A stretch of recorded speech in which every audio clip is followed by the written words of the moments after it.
¿Qué hace que una acción sea moralmente correcta? ¿Cómo decidimos entre el bien y el mal cuando nuestras elecciones afectan a cientos, miles, millones de personas? En el vasto tapiz de la historia del pensamiento humano, pocas preguntas han generado tantas respuestas contradictorias, tantos sistemas morales enfrentados, tantas certezas que se desmoronan ante la complejidad de la realidad. Durante siglos, la humanidad buscó respuestas en textos sagrados, en mandamientos divinos, en tradiciones ancestrales que prometían claridad moral, pero a menudo generaban más confusión. Entonces, en medio del caos y la transformación más radical que el mundo había presenciado, surgió una voz que desafiaría todos los fundamentos de la ética occidental, la voz de un visionario británico que prometía medir la moralidad con la precisión de las matemáticas. Bienvenidos a un viaje épico hacia los orígenes del utilitarismo, una revolución filosófica que nació entre el humo de las fábricas y el clamor de las masas explotadas. Estamos en Inglaterra, a finales del siglo XVIII, una era de cambios sin precedentes que transformaría para siempre la faz de la civilización. La revolución industrial rugía con fuerza implacable. Máquinas de vapor que no conocían el cansancio, fábricas que devoraban vidas humanas con la voracidad de bestias insaciables, ciudades que crecían como tumores descontrolados, donde la miseria y la opulencia convivían en contraste obsceno. Las jornadas laborales se extendían 14, 16 horas. Niños de 5 años trabajaban en minas oscuras donde jamás veían la luz del sol. Mujeres embarazadas operaban telares hasta el momento mismo del parto. La promesa del progreso se construía sobre montañas de sufrimiento humano, y las viejas certezas morales parecían incapaces de ofrecer respuestas a esta nueva realidad. En este crisol de transformación y dolor nació Jeremy Bentham, el 15 de febrero de 1748, en el seno de una familia acomodada de abogados londinenses. Desde su más tierna infancia, este niño prodigio demostró una inteligencia que asombraba a cuantos lo conocían. Leía latín a los 3 años, devoraba textos de filosofía e historia antes de que otros niños aprendieran el alfabeto.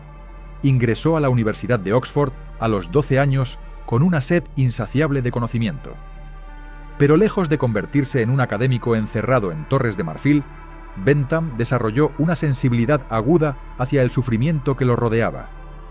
Caminaba por las calles de Londres y veía la miseria grabada en los rostros de los trabajadores. Visitaba los tribunales y presenciaba cómo la justicia favorecía sistemáticamente a los poderosos. Estudiaba las leyes británicas y descubría un laberinto de contradicciones, privilegios feudales y crueldades sin sentido. Pregunta que martilleaba su mente era simple pero devastadora. ¿Con qué derecho moral se justificaba tanto sufrimiento? La educación formal de Bentham lo había preparado para seguir los pasos de su padre y convertirse en abogado, pero su espíritu inquieto y crítico lo llevó por un camino radicalmente distinto. Rechazó la práctica legal tradicional porque la consideraba una farsa corrupta al servicio de intereses mezquinos. Se dedicó, en cambio, a reformar el sistema desde sus cimientos filosóficos, convencido de que solo una nueva teoría moral podría salvar a la humanidad de la barbarie organizada. Vivía de manera austera en su casa de Queen Square Place, rodeado de miles de libros y manuscritos, escribiendo incansablemente durante décadas, desarrollando lo que sería su legado inmortal, el principio de utilidad. Su vida entera se convirtió en una cruzada apasionada por la reforma legal, social y moral, una búsqueda inquebrantable de criterios racionales para distinguir el bien del mal. Pero, ¿qué descubrió Bentham en sus años de estudio solitario y reflexión profunda? La respuesta era al mismo tiempo revolucionaria y elegante en su simplicidad. La naturaleza ha colocado a la humanidad bajo el gobierno de 2 amos soberanos, el dolor y el placer. Solo ellos señalan lo que debemos hacer y determinan lo que haremos. Esta observación, aparentemente obvia, contenía las semillas de una transformación ética radical. Si el placer y el dolor gobiernan todas nuestras acciones, razonó Bentham, entonces la moralidad no puede fundarse en revelaciones divinas abstractas, ni en deberes categóricos desconectados de la experiencia humana. La moralidad debe basarse en hechos observables, en la realidad palpable del sufrimiento y la felicidad que todos los seres sintientes experimentan. Nacía así el principio fundamental del utilitarismo. Una acción es moralmente correcta en la medida en que tiende a producir la mayor felicidad para el mayor número de personas. Escuchen la radicalidad de esta propuesta. Bentham desafiaba siglos de tradición filosófica que separaba el ser del deber ser, que divorciaba los hechos de los valores. Rechazaba las teorías morales basadas en derechos naturales, a los que llamaba tonterías sobre zancos, ficciones útiles pero sin fundamento real. Confrontaba directamente a las religiones que predicaban la obediencia ciega a mandamientos divinos sin considerar las consecuencias reales de las acciones sobre el bienestar humano. Su utilitarismo era radicalmente secular, democrático e igualitario. Cada persona cuenta por uno y nadie por más de uno en el cálculo moral. El placer del rey no vale más que el placer del mendigo. El sufrimiento de una mujer pobre tiene el mismo peso moral que el sufrimiento de un aristócrata. Esta fue una declaración de guerra contra toda forma de privilegio moral heredado. Pero Bentham no se contentó con proclamar principios generales. Su genio práctico exigía precisión y aplicabilidad. Si la moralidad se basa en maximizar la felicidad, necesitamos criterios para medir esa felicidad. Necesitamos un método para calcular las consecuencias de nuestras acciones. Así surgió su creación más audaz y controvertida, el cálculo felicífico, un intento sin precedentes de cuantificar matemáticamente el placer y el dolor. Bentham identificó 7 dimensiones según las cuales debemos evaluar cada placer o dolor: su intensidad, su duración, su certeza o incertidumbre, su proximidad o lejanía en el tiempo, su fecundidad para producir más placeres, su pureza sin mezcla de dolores y su extensión o número de personas afectadas. Con estos criterios, argumentaba, podríamos comparar acciones diferentes y elegir siempre la que maximiza el saldo neto de felicidad sobre sufrimiento. Esta ambición de matematizar la ética escandalizó a muchos contemporáneos y generó críticas que persisten hasta nuestros días. ¿Cómo reducir la riqueza de la experiencia humana a números? ¿Cómo comparar el placer de escuchar música con el placer de comer un pastel? ¿Cómo sumar alegrías y restar tristezas como si fueran cantidades homogéneas en un libro de contabilidad moral? Los críticos acusaban a Bentham de reduccionismo burdo, de degradar la dignidad humana al nivel de meras sensaciones. Pero para Bentham, estas objeciones reflejaban precisamente el problema que él intentaba resolver: la vaguedad e imprecisión de las teorías morales tradicionales, que permitían a cualquiera justificar cualquier acción apelando a principios abstractos imposibles de verificar. Su cálculo felicífico era un ideal regulativo, una aspiración hacia la objetividad moral en un mundo donde demasiadas injusticias se escondían tras cortinas de humo retórico. Acompáñanos ahora mientras exploramos el impacto transformador de estas ideas en el mundo real. Bentham no fue un filósofo de sillón. Aplicó su utilitarismo a reformas concretas que cambiaron la sociedad británica.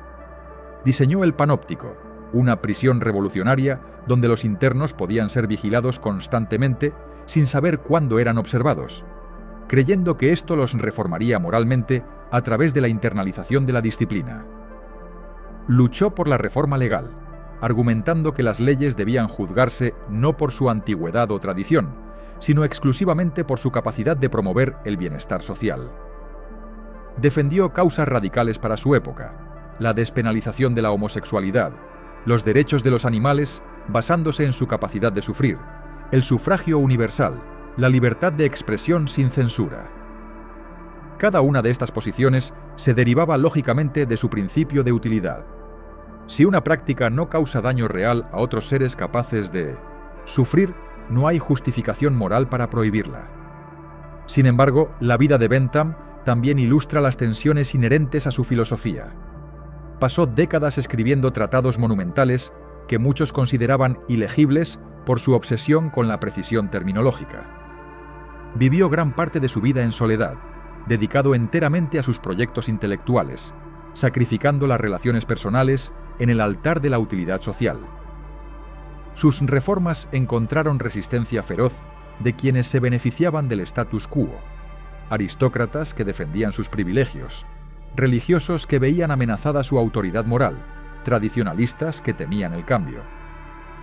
Bentham murió el 6 de junio de 1832 sin haber visto implementadas muchas de sus propuestas más queridas, pero había plantado semillas que germinarían en las generaciones futuras. Hoy, mientras contemplamos el legado de Jeremy Bentham, debemos reconocer la magnitud de su revolución intelectual. Transformó la ética de una disciplina especulativa en una ciencia aplicada al servicio del bienestar humano. Nos legó una brújula moral que no apunta hacia el cielo, sino hacia la tierra, hacia la realidad concreta del sufrimiento que podemos aliviar y la felicidad que podemos multiplicar. Su pregunta esencial sigue resonando con urgencia en nuestro tiempo. Cuando enfrentamos decisiones que afectan a millones, cuando debemos elegir entre políticas públicas alternativas, cuando balanceamos derechos en conflicto, ¿qué criterio usamos si no es la maximización del bienestar general? El utilitarismo de Bentham nació en la era de la Revolución Industrial, pero su relevancia no ha hecho sino crecer en un mundo cada vez más interconectado, donde nuestras acciones tienen consecuencias globales sobre incontables seres sintientes. La revolución que inició continúa. ¿Puede la felicidad medirse con la precisión de una ecuación matemática? ¿Es posible cuantificar lo que hace que nuestras vidas valgan la pena? ¿Reducir la alegría y el sufrimiento a números comparables? ¿Calcular el bien moral con la exactitud de un contador? Para la mayoría de los pensadores que precedieron a Jeremy Bentham, estas preguntas habrían sonado absurdas, casi sacrílegas. La moralidad, sostenían, pertenece al reino sagrado de los valores absolutos, de los deberes incondicionales que trascienden las meras consecuencias. Pero Bentham, armado con la confianza de la Ilustración y la urgencia de un reformador social, se atrevió a lo impensable: crear una ciencia de la felicidad, un instrumento de medición moral que prometía resolver todos los dilemas éticos mediante el cálculo racional. Esta ambición revolucionaria daría forma a la teoría moral más influyente de los últimos 3 siglos y generaría debates que continúan dividiendo a filósofos, políticos y ciudadanos comunes hasta el día de hoy. Ahora debemos sumergirnos en el corazón mismo del proyecto utilitarista: el cálculo felicífico, esa audaz herramienta que Bentham diseñó para transformar la ética en una disciplina tan precisa como la física. Imaginemos el escenario. Enfrentamos una decisión moral compleja, quizás una política pública que afectará a millones de personas de maneras diferentes. Algunos ganarán, otros perderán. Habrá beneficios a corto plazo y costos a largo plazo. Los efectos se distribuirán desigualmente entre diferentes grupos sociales. ¿Cómo elegimos? Las teorías tradicionales ofrecían principios vagos: actúa según tu deber, respeta los derechos naturales, sigue los mandamientos divinos. Pero estos principios a menudo entraban en conflicto entre sí, y cuando lo hacían, no proporcionaban ningún método para resolver la contradicción. Bentham propuso algo radicalmente distinto. Identifiquemos todas las consecuencias previsibles de notre espoir, y cada opción, midamos el placer y el dolor que cada consecuencia generará, sumemos y restemos, y elijamos la opción con el mayor saldo neto de felicidad. Simple, ¿verdad? Pero la simplicidad del principio esconde una complejidad formidable en su aplicación. Examinemos entonces los 7 criterios que Bentham estableció para medir cualquier placer o dolor. Primero, la intensidad. No todos los placeres se sienten con la misma fuerza. El éxtasis de un logro largamente perseguido difiere cualitativamente de la satisfacción leve de una tarea rutinaria. Segundo, la duración. Un placer fugaz de 5 minutos vale menos que una alegría sostenida durante horas o días. Tercero, la certeza o incertidumbre. Un placer garantizado tiene más valor que uno meramente posible. Debemos ponderar nuestras expectativas según las probabilidades. Cuarto, la proximidad o lejanía temporal.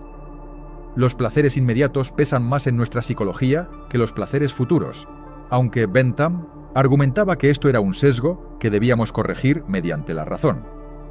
Quinto, la fecundidad. ¿Este placer tiende a generar más placeres subsecuentes o se agota en sí mismo? Un día de estudio puede no ser tan placentero como un día de ocio, pero genera conocimientos que producirán satisfacciones futuras. Sexto, la pureza. ¿Este placer viene mezclado con dolores asociados o es puro y sin mezcla? Séptimo y crucial, la extensión. ¿Cuántas personas experimentarán este placer o dolor? Una alegría compartida por millones pesa más que una alegría disfrutada en soledad. Escuchen ahora la promesa implícita en este sistema. Si aplicamos estos 7 criterios rigurosamente, podemos comparar cualquier placer con cualquier otro placer, cualquier dolor con cualquier otro dolor. El placer de la lectura contra el placer de la música, el dolor del hambre contra el dolor de la humillación, la alegría de la amistad contra la alegría del logro profesional. Todo se vuelve conmensurable, todo puede pesarse en la misma balanza moral. Más aún, podemos comparar placeres entre diferentes personas. Tu felicidad y mi felicidad se miden con la misma vara, ninguna cuenta más que la otra. Esta fue la revolución democrática del utilitarismo. Rechazaba la idea de que algunas personas tuvieran derechos morales especiales o que sus intereses debieran pesar más en el cálculo ético. Todos somos iguales ante el tribunal de la utilidad, desde el monarca más poderoso hasta el mendigo más miserable. Cada uno cuenta por uno y nadie por más de uno. Pero enfrentemos directamente la objeción más poderosa contra este sistema. ¿No es grotescamente reduccionista tratar la riqueza de la experiencia humana como si fueran unidades intercambiables en una hoja de cálculo? ¿No hay diferencias cualitativas que escapan a la cuantificación? Bentham tenía una respuesta desconcertante en su radicalismo. Si 2 experiencias producen la misma cantidad de placer medida según los 7 criterios, entonces son moralmente equivalentes, sin importar cuán diferentes parezcan superficialmente. En sus palabras más provocativas, la cantidad de placer siendo igual, el juego de alfileres es tan bueno como la poesía. Este principio, conocido como hedonismo cuantitativo, escandalizó a los contemporáneos de Bentham y generaría eventualmente una crisis dentro del utilitarismo mismo. Realmente creía que no hay nada intrínsecamente más valioso en contemplar una obra de arte que en contar granos de arena, siempre que ambas actividades produzcan igual placer. Respuesta de Bentham era inequívoca. Sí. Para él cualquier jerarquía de placeres que no se basara en los criterios mensurables era simplemente prejuicio disfrazado de sofisticación. Ahora debemos comprender el principio de utilidad mismo, la piedra angular sobre la que se construye todo el edificio utilitarista. Bentham lo formuló con claridad cristalina. La naturaleza ha colocado a la humanidad bajo el gobierno de 2 amos soberanos, el dolor y el placer. Solo ellos señalan lo que debemos hacer y determinan lo que haremos. El estándar de lo correcto y lo incorrecto están sujetos a su trono. Esta afirmación combina 2 tesis distintas pero relacionadas. Una tesis psicológica descriptiva sobre cómo los seres humanos realmente funcionamos, y una tesis normativa sobre cómo debemos actuar moralmente. Descriptivamente, Bentham sostenía que siempre buscamos placer y evitamos dolor, que todos nuestros motivos se reducen en última instancia a estas 2 fuerzas. Normativamente, argumentaba que debemos elegir acciones que maximicen el placer y minimicen el dolor para todos los afectados. La genialidad de Bentham radicaba en conectar estos 2 niveles. Si naturalmente buscamos nuestra propia felicidad, la moralidad consiste en expandir ese círculo de preocupación para incluir la felicidad de todos. Esta ética consecuencialista representó una ruptura radical con las tradiciones morales dominantes. Consideremos la ética deontológica de Immanuel Kant, el gran rival filosófico de Bentham. Kant sostenía que ciertas acciones son intrínsecamente correctas o incorrectas independientemente de sus consecuencias, que debemos actuar solo según máximas que podamos querer que se conviertan en ley universal, que nunca debemos tratar a otros seres humanos meramente como medios, sino siempre también como fines en sí mismos. Para Bentham, todo esto era misticismo disfrazado de razón. Las acciones no tienen cualidades morales intrínsecas, solo las consecuencias importan. No hay deberes absolutos excepto el deber de maximizar la utilidad. Podemos y debemos usar a las personas como medios si hacerlo aumenta la felicidad general. Esta fue una declaración de guerra filosófica, un rechazo total de siglos de pensamiento moral basado en derechos, deberes y virtudes que existían, independientemente de los resultados. Pero debemos también examinar las grietas que comenzaron a aparecer en este sistema aparentemente impecable. La primera dificultad es práctica. ¿Cómo realizamos realmente este cálculo en situaciones complejas? Imaginemos que debemos decidir si construir una nueva autopista. Los beneficios incluyen tiempos de viaje reducidos para miles de conductores diariamente durante décadas. Los costos incluyen contaminación ambiental, ruido para residentes cercanos, destrucción de hábitats naturales, uso de recursos que podrían emplearse en otros proyectos. ¿Cómo cuantificamos el placer de llegar 10 minutos antes al trabajo? ¿Cómo medimos el dolor de los animales desplazados? ¿Cómo comparamos el bienestar de la generación actual con el de generaciones futuras que usarán o sufrirán la autopista? El cálculo felicífico exige información imposible de obtener y comparaciones imposibles de realizar con precisión. En la práctica, quienes apelan al utilitarismo a menudo lo hacen de manera selectiva, cuantificando solo lo que es conveniente medir y dejando el resto en penumbra. La segunda dificultad es aún más profunda. El utilitarismo bentamita parece permitir, incluso exigir, acciones que nuestras intuiciones morales rechazan como atrocidades. Si torturar a una persona inocente producirá información que salvará 1000 vidas, el cálculo utilitarista ordena la tortura. Si esclavizar a una minoría aumenta la felicidad de una mayoría mucho más grande, la esclavitud se vuelve moralmente obligatoria. Si mentir sistemáticamente a tus amigos maximiza la utilidad general, mentir es tu deber. Bentham aceptaba estas implicaciones sin pestañear.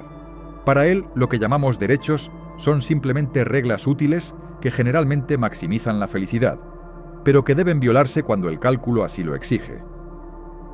Esta disposición a sacrificar individuos en el altar del bien mayor sigue siendo la objeción más poderosa contra el utilitarismo y la fuente de su reputación como filosofía moralmente peligrosa. Sin embargo, debemos también reconocer las fortalezas formidables de este marco ético. El utilitarismo ofrece claridad donde otras teorías ofrecen confusión. Cuando principios morales entran en conflicto, el cálculo de utilidad proporciona un método de resolución. Ofrece una base secular para la moralidad, liberándola de la dependencia de revelaciones religiosas. Captura algo profundamente verdadero sobre nuestra psicología. Realmente nos importa el bienestar, el sufrimiento importa, y una teoría moral que ignore las consecuencias reales de nuestras acciones sobre seres capaces de sentir parece extrañamente ciega a lo que hace que la moralidad importe. El utilitarismo de Bentham, con todos sus problemas, nos fuerza a confrontar la pregunta esencial. Si nuestras acciones morales no sirven para aumentar la felicidad y reducir el sufrimiento, ¿para qué sirven? Así concluye nuestra exploración del cálculo hedónico, esa herramienta audaz y problemática que prometía resolver todos los dilemas morales mediante la razón matemática. Hemos visto su elegancia y sus grietas, su poder explicativo y sus implicaciones perturbadoras. Pero la historia del utilitarismo no termina con Bentham, apenas comienza. Un discípulo brillante pronto desafiaría los fundamentos mismos del sistema que heredó, introduciendo distinciones que transformarían el utilitarismo para siempre. ¿Puede un cerdo satisfecho ser más feliz que Sócrates insatisfecho? ¿Vale realmente lo mismo el placer de contemplar una sinfonía de Beethoven que el placer de jugar a las cartas? ¿Son intercambiables el éxtasis del descubrimiento intelectual y la satisfacción de una comida abundante? Cuando Jeremy Bentham declaró que la cantidad de placer siendo igual, el juego de alfileres es tan bueno como la poesía, lanzó un desafío que incluso sus propios discípulos encontraron imposible de aceptar. Entre esos discípulos había un joven prodigio, educado desde la infancia como el hijo perfecto del utilitarismo, destinado a convertirse en el defensor más elocuente de la filosofía de Bentham. Pero este joven, dotado de una mente brillante y una sensibilidad exquisita, descubriría que no podía sostener el edificio que heredó sin transformarlo desde sus cimientos. Su nombre era John Stuart Mill, y su revolución intelectual salvaría al utilitarismo de sí mismo. Conozcamos al hombre que transformaría la ética consecuencialista para siempre. John Stuart Mill nació el 20 de mayo de 1806 en Londres, hijo de James Mill, un economista y filósofo prominente que era amigo cercano y discípulo devoto de Jeremy Bentham. James Mill tenía un plan audaz: crear el primer ser humano perfectamente racional, educado según los principios utilitaristas desde el momento en que pudiera hablar. El pequeño John no conoció los juegos de otros niños ni las alegrías de la infancia despreocupada. En cambio, a los 3 años estudiaba griego antiguo, a los 8 leía a Platón en el original, a los 12 dominaba la lógica formal y la economía política. Su educación era un experimento viviente en la maleabilidad de la mente humana, una demostración práctica de las teorías de Bentham sobre la formación del carácter. Pero los experimentos a veces producen resultados inesperados, y este experimento en particular engendraría no un autómata utilitarista, sino un pensador original que desafiaría las ortodoxias de sus maestros. A los 20 años, Mill sufrió una crisis mental devastadora que cambiaría el curso de su vida y de la filosofía utilitarista. Criado para ser una máquina de maximizar utilidad, educado para valorar solo lo racionalmente justificable, Mill se encontró súbitamente vacío, desprovisto de alegría, incapaz de sentir las emociones que supuestamente debía estar calculando. Se preguntó: si todas mis aspiraciones se realizaran mágicamente, ¿sería feliz? Y la respuesta que brotó de su corazón fue un no inequívoco que lo hundió en la desesperación. Durante meses vivió en un estado de apatía profunda, funcionando mecánicamente mientras por dentro se desmoronaba. La filosofía de Bentham, que prometía felicidad a través del cálculo racional, había producido en su discípulo más prometedor una infelicidad paralizante. Fue la poesía, especialmente los versos de William Wordsworth, lo que comenzó a sanar su espíritu fragmentado, revelándole dimensiones de la experiencia humana que el utilitarismo crudo de Bentham no podía capturar ni cultivar. Esta crisis personal se convertiría en el origen de su revolución filosófica. Recuperado pero transformado, Mill dedicó el resto de su vida a reformular el utilitarismo de manera que pudiera acomodar la riqueza y complejidad de la experiencia humana. Su obra maestra, publicada en 1863, llevaba el título sencillo de Utilitarismo, pero contenía ideas que sacudirían los fundamentos de la teoría moral. En el corazón de su revisión estaba una distinción revolucionaria. No todos los placeres son iguales en calidad, solo en cantidad.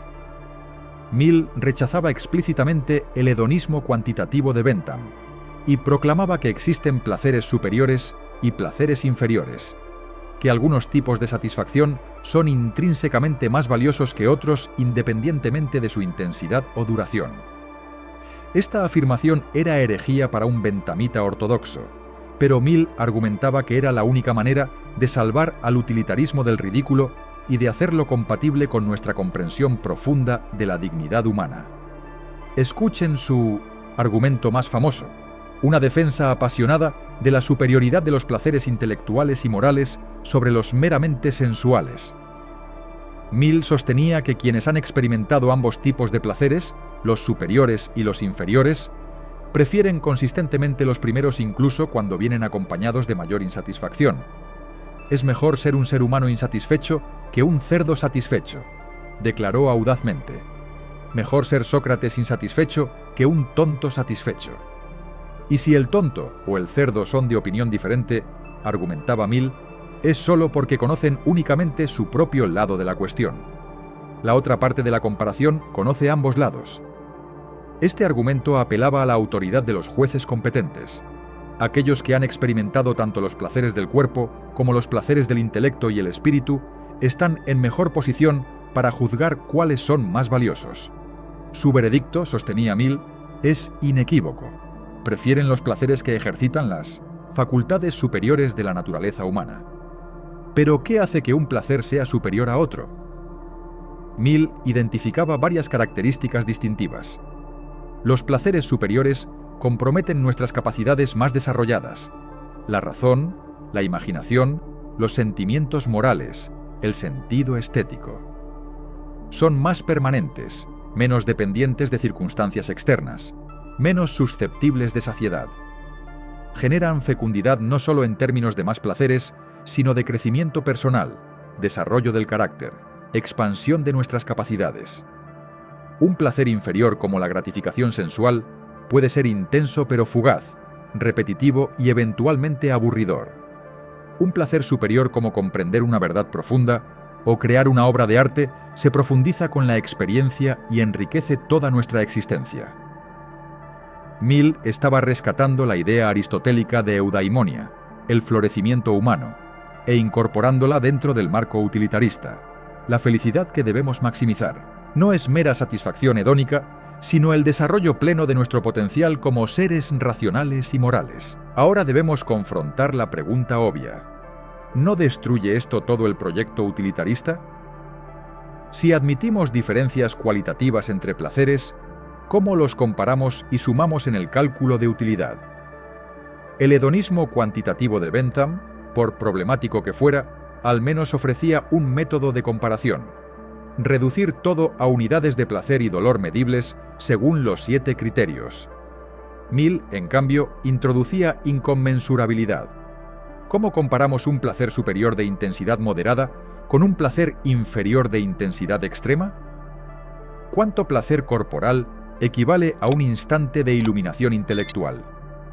Mill nunca respondió satisfactoriamente estas preguntas, y sus críticos argumentaban que había abandonado el utilitarismo propiamente dicho por una forma de perfeccionismo aristotélico disfrazado. Pero Mill insistía en que seguía siendo utilitarista porque el criterio último de moralidad seguía siendo la maximización de la felicidad. Simplemente había ofrecido una concepción más sofisticada de qué constituye la felicidad genuina. La revolución de Mill no se detuvo en la distinción cualitativa de placeres. Transformó también la comprensión utilitarista de la libertad y los derechos individuales.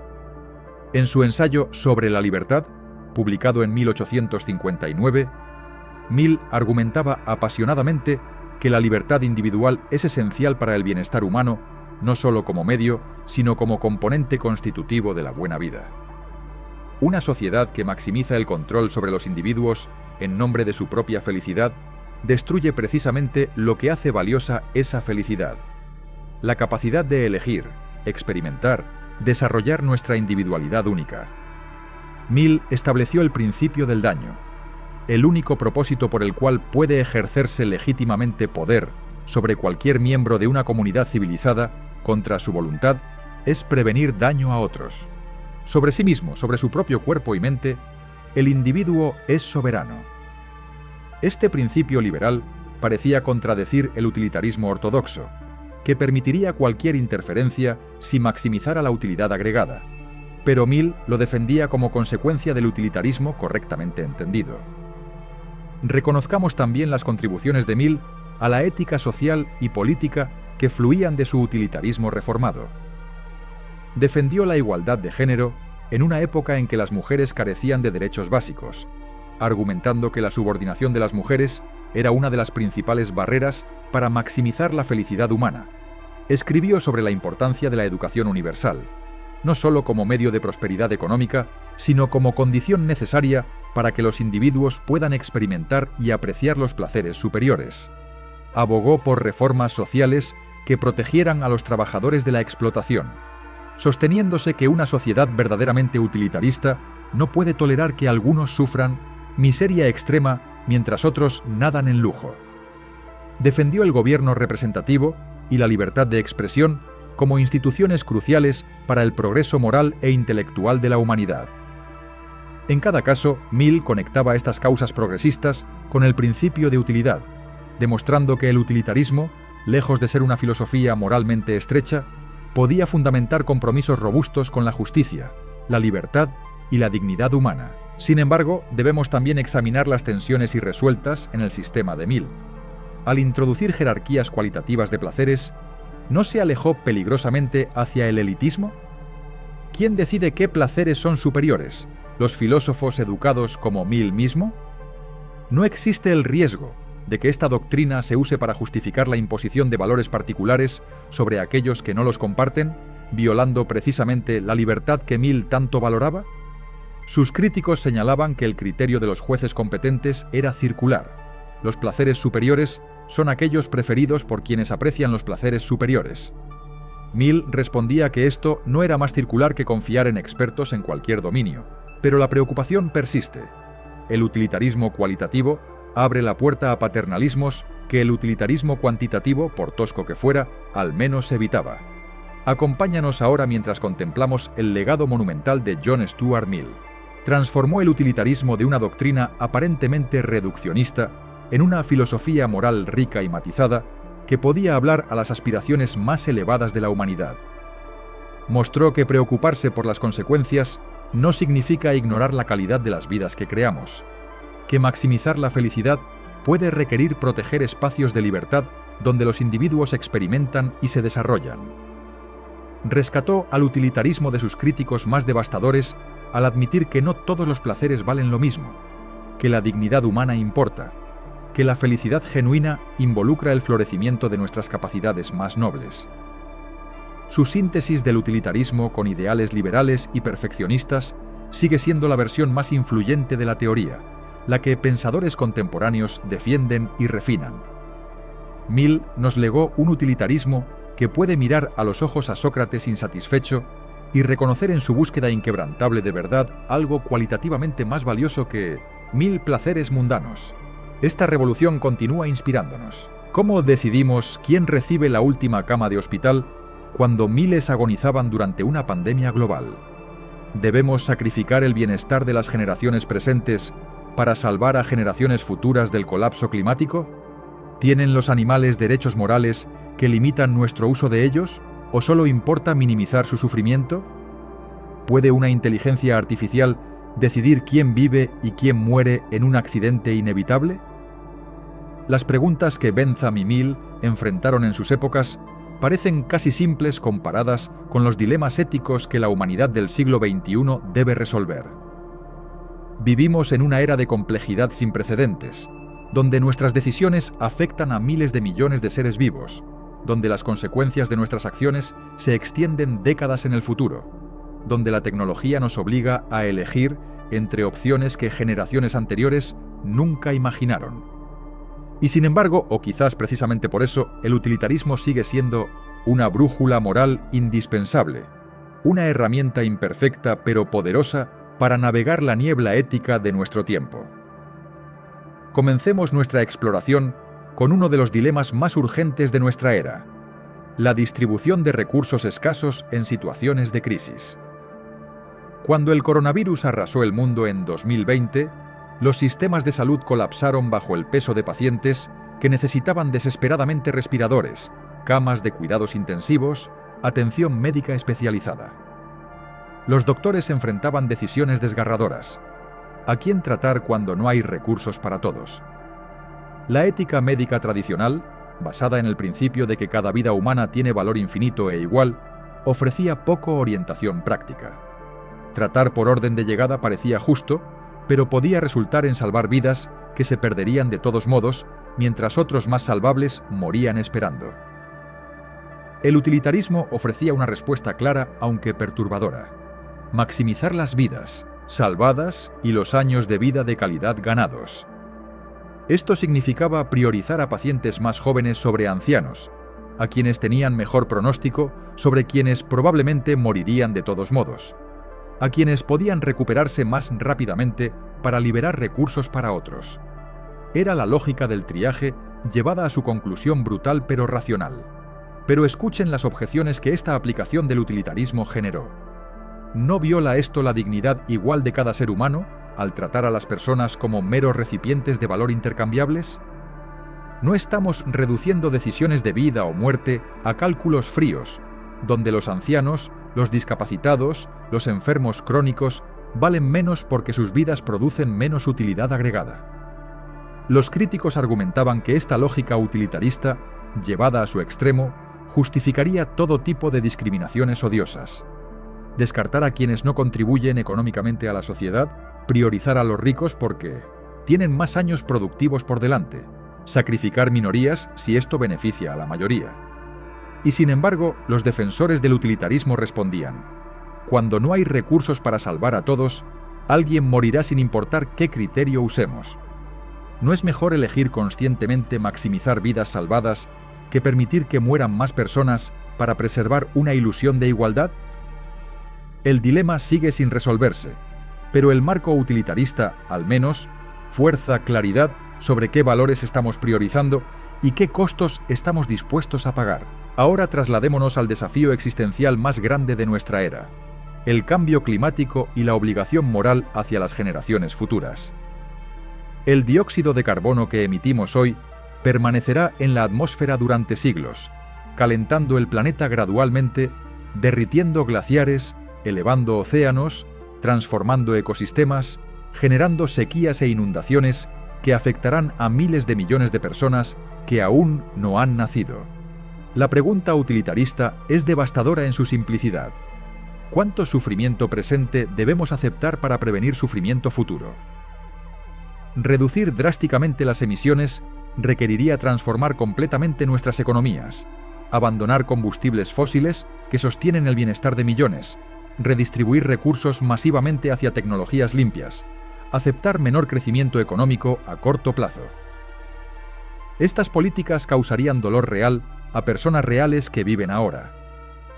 El utilitarismo clásico diría: sumemos todo el sufrimiento presente que causarán estas políticas, sumemos todo el sufrimiento futuro que evitarán, y elijamos la opción con mejor saldo neto. Pero este cálculo enfrenta problemas formidables. Consideremos las complicaciones que hacen este cálculo casi imposible de realizar con precisión. Primero, la incertidumbre radical. No sabemos exactamente cuánto se calentará el planeta, ni qué consecuencias específicas tendrá esto. Segundo, el problema de la tasa de descuento temporal. ¿Vale un sufrimiento futuro tanto como un sufrimiento presente? ¿O debemos descontarlo porque está más lejos en el tiempo? Si descontamos agresivamente, las generaciones futuras cuentan muy poco y hacemos demasiado poco. Si no descontamos en absoluto, deberíamos sacrificar casi todo hoy por beneficios futuros inciertos. Tercero, el problema de las poblaciones no existentes. ¿Tenemos obligaciones morales hacia personas que todavía no existen? ¿Importa moralmente si creamos más o menos personas felices o solo importa la felicidad promedio de quienes existen? Cuarto, la comparabilidad interpersonal a través del tiempo. ¿Cómo comparamos la pérdida de comodidades modernas para gente rica hoy con la pérdida de tierras habitables para gente pobre en 100 años? El utilitarismo nos dice que hagamos el cálculo, pero el cálculo parece requerir respuestas a preguntas que la filosofía moral no ha resuelto. Y sin embargo, a pesar de estas dificultades, el marco utilitarista nos obliga a confrontar verdades incómodas que otras teorías morales pueden evadir más fácilmente. Si creemos que el sufrimiento importa, si aceptamos que las consecuencias de nuestras acciones sobre seres capaces de sentir tienen peso moral, entonces no podemos simplemente ignorar a las generaciones futuras porque no existen todavía. El utilitarismo nos dice: sus vidas importarán tanto como las nuestras una vez que existan. Su sufrimiento por nuestras acciones será tan real como cualquier sufrimiento presente. No hay justificación moral para valorar nuestro confort presente más que su supervivencia futura, simplemente porque ellos están más lejos en el tiempo. Esta conclusión puede exigir sacrificios extraordinarios de nosotros. Puede parecer demandar más de lo que los seres humanos pueden razonablemente dar, pero al menos tiene la virtud de la honestidad moral. No pretende que podemos consumir los recursos del planeta indefinidamente sin costo moral. Exploremos ahora otro dominio donde el utilitarismo genera controversia profunda: los derechos de los animales y la ética de nuestro trato hacia otras especies. Bentham mismo planteó la pregunta crucial. La cuestión no es si pueden razonar ni si pueden hablar, sino si pueden sufrir. Si el sufrimiento es lo que importa moralmente, y si los animales pueden sufrir, entonces su sufrimiento cuenta en el cálculo utilitarista. Esto tiene implicaciones radicales. La ganadería industrial, que confina miles de millones de animales en condiciones de miseria extrema durante toda su vida, para producir carne barata se vuelve moralmente monstruosa. La experimentación animal, que causa dolor a millones de ratones, conejos, primates para desarrollar medicamentos o cosméticos, debe justificarse demostrando que los beneficios humanos superan masivamente el sufrimiento animal. La destrucción de hábitats naturales, que causa la extinción de especies y el sufrimiento de incontables animales salvajes, exige consideración moral seria. El utilitarismo, aplicado consistentemente, nos obliga a expandir nuestro círculo de preocupación moral mucho más allá de nuestra propia especie. Pero aquí también enfrentamos problemas desconcertantes de medición y comparación. ¿Cómo ponderamos el sufrimiento de un cerdo contra el placer humano de comer tocino? ¿Vale el placer culinario de millones de personas más que las vidas miserables de miles de millones de animales de granja? El utilitarismo nos dice que hagamos el cálculo, pero ¿cómo comparamos experiencias a través de especies tan diferentes? ¿Sufre una vaca tanto como sufriría un humano en condiciones similares? ¿O su menor complejidad cognitiva significa que su sufrimiento importa menos? ¿Y qué hay de los insectos, los peces, los crustáceos? ¿Dónde trazamos la línea de la consideración moral? Bentham y Mill no ofrecieron respuestas definitivas a estas preguntas, y los utilitaristas contemporáneos siguen debatiéndolas ferozmente. Pero el marco utilitarista al menos nos obliga a tomar en serio estas preguntas en lugar de simplemente asumir que los humanos tienen licencia moral ilimitada para usar a otros animales como nos plazca. Finalmente confrontemos el dilema ético quizás más extraño y perturbador de nuestra era: la moralidad de la inteligencia artificial y los vehículos autónomos. Imaginemos un automóvil sin conductor que debe elegir en una fracción de segundo entre dos opciones: continuar recto y atropellar a 5 peatones que cruzaron ilegalmente, o desviarse y matar a su único pasajero estrellándose contra un muro. ¿Qué debe hacer? El utilitarismo ofrece una respuesta clara. Sacrificar uno para salvar 5 maximiza vidas salvadas y minimiza muertes.